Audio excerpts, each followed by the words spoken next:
Once again welcome to my video. इस video में आज हम डिस्कस करेंगे the client red flag every IT agency owner must spot. यदि आप भी एक आईटी एजेंसी ओनर हो और आपको भी ऐसा लगता है कि यार क्लाइंट आपको घोस्ट कर देते हैं, स्कोप क्रिप बहुत ज़्यादा होता है, या आप जब कोई पेमेंट लेने जाते हो तो पेमेंट के लिए बहुत ज़्यादा वो परेशान करते हैं, या ऐसा लगता है कि यार वो पेमेंट देना ही नहीं चाहते, तो ये वीडियो आप लास्ट तक जरूर देख लेना ताकि आप उन क्लाइंट्स को पहले ही आइडेंटिफाई कर लो और आप उस चोज में ना पड़ो जहां पर कि आपकी ग्रोथ ना हो, आपको क्लैरिटी ना मिले और आपके बिजनेस को हैम्पर ना हो। तो चलिए डिस्कस करते हैं। यदि आप भी मेरा वीडियो पहली बार देख रहे हो तो मेरा नाम अमित विजयवर्गीय है। I am IT business coach where in I am helping IT agency owners to generate 5 lakh rupees consistently revenue in just 90 days. तो चलिए डिस्कस करते हैं।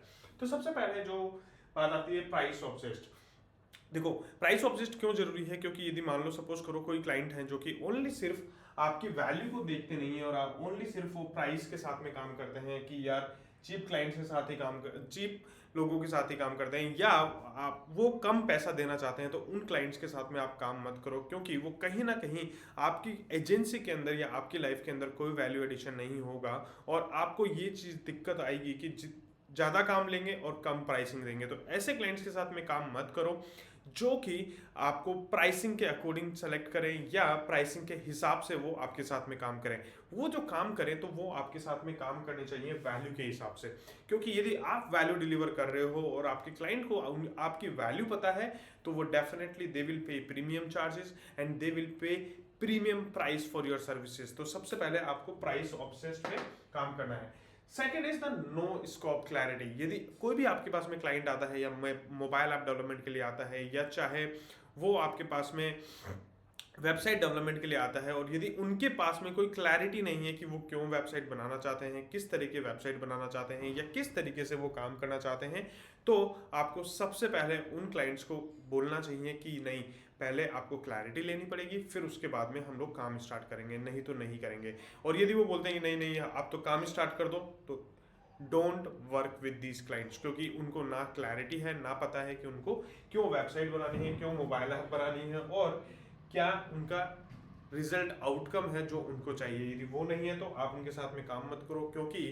यदि आप उनके साथ में काम करोगे तो क्या होगा, आपको लेट नाइट्स पता नहीं क्या क्या प्रॉब्लम्स फेस करनी पड़ेगी। अल्टीमेटली आपके एजेंसी के अंदर आपको कोई फायदा नहीं होगा। तो उसके लिए आपको सबसे पहले ये देखना पड़ेगा अपने क्लाइंट्स के साथ में कि क्या उनको क्लैरिटी है।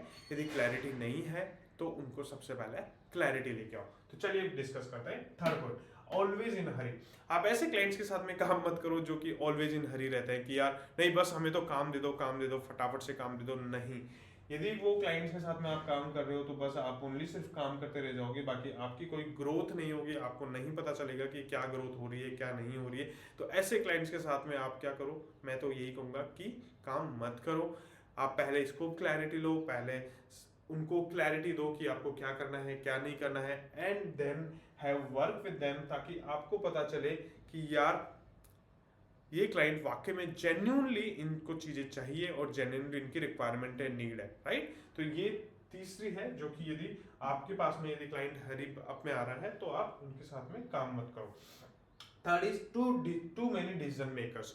यदि आपके प्रोजेक्ट के अंदर यदि बहुत सारे क्लाइंट्स हैं जो कि ऐसे हैं जो कि जिनके पास में डिसीजन मेकर्स बहुत ज़्यादा हैं, एक एक बंदा क्लाइंट साइड से कई सारे फीडबैक देने वाले हैं, या कई सारे लोग हैं जो कि आपको इनपुट देते हैं, तो ऐसे लोगों के साथ में काम मत करो। क्यों? क्योंकि अल्टीमेटली यदि आप ऐसे लोगों के साथ में काम करोगे तो आपको ज़्यादा से ज़्यादा आपको काम करना पड़ेगा। फीडबैक 10 तरह के इनपुट्स आएंगे, और जब 10 तरह के इनपुट्स आएंगे तो आप किसी का भी काम नहीं कर पाओगे, और आपको ये देखना पड़ेगा कि यार मैं किसका काम करूं किसका नहीं करूं। तो सबसे पहले आपको क्या करना है, यदि आपको लगता है कि यार बहुत सारे डिसीजन मेकर्स हैं, तो आपको सबसे पहले क्या करना है, एक पॉइंट ऑफ कांटेक्ट बनाना है और क्लाइंट को क्लियर करना है कि हम इस बंदे से कांटेक्ट करेंगे और हम इसी मेंबर के साथ में काम करेंगे। We will hear this person. यदि आपके अंदर कोई भी और भी डिसीजन मेकर है, they have to come to them and then this guy will come to us, only we will talk, otherwise we will not talk to other people, or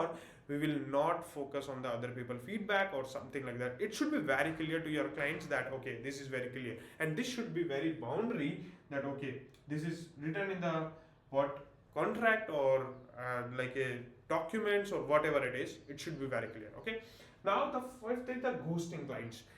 ऐसे clients जो भी आपने देखे होंगे जो कि घोस्ट कर जाते हैं, लाइक आपने काम कर दिया लेकिन उसके बाद में फिर कोई रिप्लाई नहीं है, या ना तो फीडबैक पे कोई रिप्लाई है, जब कोई पेमेंट आप मांग रहे हो तो पेमेंट रिलीज में कोई रिप्लाई नहीं है। तो ऐसे क्लाइंट्स के साथ भी आप काम करना बंद कर दो। क्यों? क्योंकि यदि आपने ऐसे क्लाइंट्स के साथ में काम करना बंद कर दिया तो definitely you will save lot of money and you will save lot of things in your IT agency, ताकि जिससे कि आपकी आईटी एजेंसी की ग्रोथ जो रुकी हुई है वो नहीं रुके और आप ग्रोथ आगे बढ़ाओ। क्योंकि यदि सपोज करो आपने काम भी कर दिया और आपके पास पेमेंट नहीं आया तो कोई सेंस नहीं है, कोई काम करने का मतलब नहीं है, राइट? तो आपको सबसे पहले ये देखना है कि यार ये क्लाइंट घोस्टिंग क्लाइंट तो नहीं है, कि कहीं ऐसा लगे कि यार पेमेंट जाने के बाद में या काम करने के बाद में आपको पेमेंट नहीं करे या फीडबैक नहीं दे, तो ये एक बड़ी प्रॉब्लम है। तो ये सारी चीज़ें आपको क्या करनी है, रोकनी है। और यदि आप रोक लोगे, और इनके मैंने हर चीज़ में एक्शन प्लान भी दिया है आपको कि क्या चीज़ करनी है, ताकि आपको आगे क्लाइंट्स लेने में या आगे क्लाइंट्स आने में आपको कोई प्रॉब्लम नहीं है और आपको ऐसा लगे कि नहीं यार मेरी आईटी एजेंसी के अंदर अच्छे क्लाइंट्स आ रहे हैं और बहुत अच्छी चीज़ें मेरे साथ में हो रही। तो ये सारी चीज़ें आपको देखनी है। तो एक बार आप वापस से रिवाइज कर लेते हैं द प्राइस ऑब्जेक्ट क्लाइंट, कि जो प्राइस पे काम करते हैं वैल्यू पे काम नहीं करते हैं। तो सबसे पहले आपको ये देखना है कि क्लाइंट प्राइस के लिए है या वैल्यू के लिए है। ओके, नो स्कोप क्लैरिटी, आपको यदि क्लाइंट को स्कोप क्लैरिटी नहीं है तो आपको क्या करना है, स्कोप क्लैरिटी लेके आनी है। थर्ड, ऑलवेज इन हरी, यदि क्लाइंट ऑलवेज इन हरी है कि जल्दी से मेरे को काम करके दे दो, काम करके दे दो, तो स्टॉप वर्किंग विद दैम और मेक श्योर कि वो आराम से आपका काम डिलीवर करें, आपका प्लान समझें कि हम लोग कैसे काम डिलीवर करेंगे। For this too many decision maker, यदि आपको भी बहुत सारे डिसीजन मेकर्स हैं तो सबसे पहले क्लैरिटी लेनी है कि एक डिसीजन मेकर के साथ में आपको काम करना है and then you focus on that.